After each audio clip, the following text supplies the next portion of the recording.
අනේකගේ තියෙන කැතකමට අනේකගේ තියෙන අසත්පුරුෂකමට අපේ තියෙන මනුස්සකම නැති කරගන්න එපා.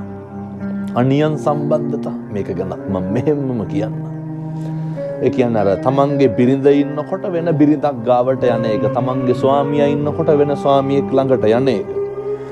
මම දන්නේ නැහැ ලිංගික අවශ්‍යතා සම්පූර්ණ කරගන්නේ කොහොමද කියන එක. නමුත් මේ අපේ සංස්කෘතිය ඇතුලේ යහපත් පෞල් පසුබිමක් නඩත්තු වෙන්න ඒවා වලකින්න දෙපයිනේ.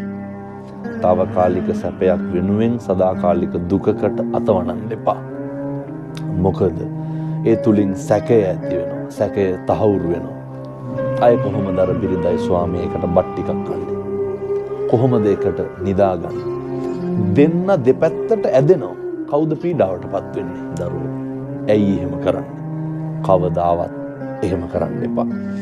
එහෙම නොකර ඉන්න බැරි නම් මම කරන යෝජනාව තමයි කසාද බඳින්න එපා.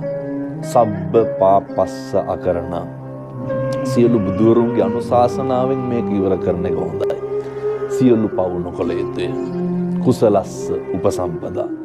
කුසල් පමණක් වැඩි දියුණු කළ යුතුය. ඒ සඳහා අවශ්‍ය ශක්තිය, ධෛර්යය සියලු දෙනාට ලැබේවා කියලා මම මගේ හදවතින්ම ප්‍රාර්ථනා කරනවා.